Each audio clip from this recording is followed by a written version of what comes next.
Hi, everybody. This is a live stream, and I'm so excited. Thank you so much for watching. If you're watching the replay, my name is Debbie, and this is Living Purified, and I am talking about is God calling you to singleness? All about being a single. What does the Bible say about singleness? I just want to jump into this word and I want to talk about it because it was a topic that was brought up before and I was like, man, you know what, I want to talk about it. I'm currently single myself. Just got out of a relationship, but that's not the point of the video. I can go into that, but that's not the point of the video. The video is like, what does the Bible say? How do you know whether or not you're called to singleness versus you're just in a season of your life where you're not necessarily dating anyone? And that's what I want to talk about. And there's this cool article that I found that about this topic that I want to review and I want to talk about. And I think it will really help anybody, whether you're single, you feel like you're called to be single, or you're not sure. This is what the Bible says. The Bible pretty much says that you can serve God better by remaining single forever versus actually getting married. So this means no type of romantic relationship, no type of sexual relationship, nothing at all. But you can serve him a lot better because you'll be less distracted. It makes sense, right? The other thing is you don't have to have a church job to feel like you're called to be single forever. If that's something that you're not sure, if you're not, you think you have to go sign up for a ministry, you can, and that's something you can do, but don't feel like you have to go be a nun, a monk, a priest. It's something that you have to figure out, and you have to talk to God about what does that look like. The other thing is the Bible clearly says being single actually shouldn't be something that you look down upon, right? A lot of people actually are like, well, what's wrong with you if you're a certain age and you still haven't met someone? And it's really something to look up to because this is someone that is literally laying down their life, their, typical people's typical ambitions to want to be in relationships, that natural urge. And they're saying, I want to serve God and others in my entire livelihood. I don't, I'm really dedicating my entire life to this. And it's extremely important. And we need people that do that. The single can serve God in ways that married people can't, right? And the word that I want to get into today, getting into the word, is actually in First Corinthians 7, verse 1 and 2. Now for the matters you wrote about, it is good for a man not to marry. But since there's so much immorality, each man should have his own wife and each woman should have her own husband. And you can keep reading that down. If you skip to verse 9, it says, but if they cannot control themselves, they should marry, for it is better to marry than to burn with passion. I'm gonna stop right there. There is this article on inspiringtips.com and it says 10 obvious signs that God wants you to be single. And I really like this article and I kind of want to get into it, and I won't get into every, aspect of it, but I want to kind of touch on this. The first sign that God may be calling you to be single, or something that you may consider, is you want to focus on the ministry. There's something that's pulling at you, and you know that this is what you want to do with your life. That is a very telltale sign. The other sign they talk about is you're content serving God and his people. So a lot of people, they long for this marriage. That's something that a lot of society kind of tells us we need to do. That's one of the steps that you do as an adult. But if you are really content in who you are and where you are, that may be another sign. It doesn't mean that that is the sign, but that's another sign that it could be that, you know what, maybe I am okay with that because I'm content and I don't have this strong desire to be in that type of relationship. The other sign they talk about is you're not struggling with sexual desires. This is the sign that exempts me because I struggle. But the thing is, one thing I want to say about this sign, it is natural for us to struggle with sexual desires as humans because God did wire us for that, right?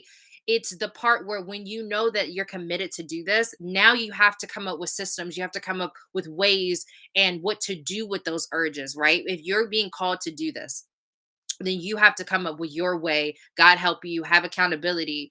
But if you're not really struggling with it, you're like, actually, I don't really think about that. And that's not something I even really desire. That can be a telltale sign, because for me, that is not it.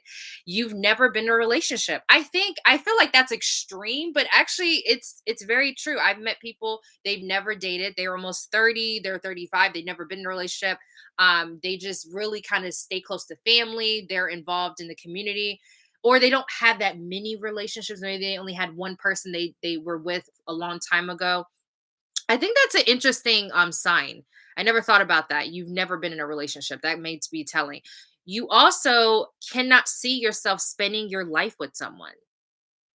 That's interesting. They said God also gives visions to those he's given dreams. If he did not put the dream to be married in your heart, he wouldn't have give you the vision of being with someone in your future. If you never have or cannot envision yourself building a family with a partner, this could be a sign that you're destined to stay single for life. I think that's interesting.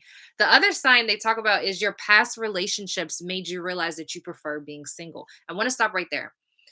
I feel like sometimes what can happen to some individuals, I'm not going to say everybody, you have to be careful with this one, because relationships are with people, imperfect people, just like who you are, like how I am.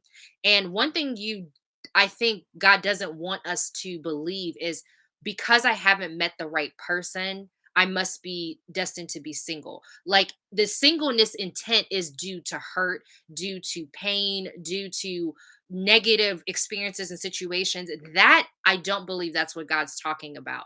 So everybody's been in relationships before, or at least most people have, but you have to think about the intent. Why am I really ready to be 100% single, or why do I feel like God's calling me? The other sign they talk about is you do not long for a partner. So the contentment of being single forever will remove that longing to be loved and for someone to love you in return. And you could just see yourself being good. You love being an uncle, or you love being an aunt, or you really just like being around your family, and you don't really have to have a family of your own. Or the family that you create is the community that you're a part of, or a business that you start, or different things like that. The other sign they go over is you have been trained to be independent and alone. That one is very interesting. When they talked about that, they said, if all your life you've been living independently on your own, God has probably been preparing you for singlehood forever. It means that you can meet all of your needs without having anyone to rely on. Plus, you can solve your own problems without needing others' help. I want to stop right there. I'm going to insert Debbie right here, right? I have not been trained to be independent and alone. So yeah, that part I haven't, right? I can take care of myself as an adult, but that desire to be alone and to be independent, and some people may actually have that. And I think that that part is interesting, but being trained, I just never heard it that way. The other sign they go over is you're not envious of your friends who have partners or families. Okay, I'm gonna stop right there. When it comes to being single, like for me, one thing I don't do is I don't envy other people's relationships.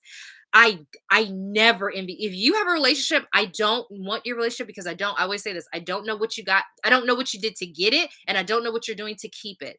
That's why I don't envy anybody's relationships. That has never been an issue for me, is envy. Oh my gosh, I want my own family. No, I do want my own, but I don't want what you got. Even if it seems great and fat, like, no, if it's for me, it's going to be for me. The other thing is you have a piece about being single.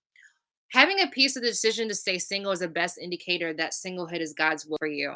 Even if others cannot understand it, you don't have a dilemma within yourself. There's this piece of God developing in your heart and mind. And they go over Philippians 4, verse 7. And the peace of God, which surpasses all understanding, will guard your hearts and your mind in Jesus Christ. Now, this is where I just want to stop, right? I think and I believe in my own heart that you should have this peace, and it's a part of the fruit of the spirit in Galatians 5. You should have a peace about who you are and what God's called you to be, with or without being single, right? There needs to be this some type of peace that comes into your life, that you're okay. It's not that you don't desire it, but you're also not like, oh my God, this is my everything, and this is my, you don't want to idolize being in a relationship. God doesn't call us to be relationships to be idolized. That's not why we're in relationships. And that's the part where I'm like, I'm actually really at peace of being single myself. but I also know that that's not, I know I'm not called to it. But for those who believe that you are, I will continue to pray for you. I have friends that believe that they need to be single for life. I have other people that I meet randomly and they're like, look, I love what you're talking about, Debbie, with the living purified, but how do I do it? And I really feel like, one, it's prayer. You have to continue to pray. Maybe you even want to fast. Maybe talk to other elders or other people who did commit themselves to being single. Maybe they're 50, 60, 70, and they never had children. They never had a family, but they gave themselves to ministry. Maybe they had a business that did very well and they didn't really want a family, but they love being, involved in other ways. So ask other people, be prayerful, but seek other people and see how do they deal with it. If you're a man, how did you deal with the urges? How do you deal with women, wanting to be with you, even though you're focused on being single and you feel like you need to be called to ministry? Really ask other people. The other thing I would say is, really figure out really what your purpose is. Because if you're going to be single, and in the Bible it says it's clearly better to be single than to be married, then you really have to be clear on that ministry, that community, and realize what you're about to get yourself into, because God created all of us for purpose. So it doesn't matter if you're single, you're married, you're divorced, you're a widow, we all have purpose, right? And don't feel, and this is my personal opinion, and I believe God, and God says this in the word, we are not meant to do life alone. So whether you're called to being single or not, you need community. We all need community. It doesn't matter about our marital status. So make sure that you remember that and don't feel like you have to be isolated and you're by yourself. Find your community, talk, figure out your purpose, fast, surround yourself with other good people, and let it go and just continue to serve God. And maybe it's a season of singleness or maybe it's a lifestyle. Regardless, do what you feel like is necessary. God does give us free will, and it's a blessing, but it's also something that it's like, you want to make sure that you hear from God and you really make sure that this is the right move for you. I'm so glad to talk about this. Let me know in the comments below if you're watching the replay about, do you feel like you're called to singleness? Is that something, you either know people, or is that something you've ever thought of as you're a believer of Christ? I just would love to know. And I just, yeah, but I know for me personally, I'm not.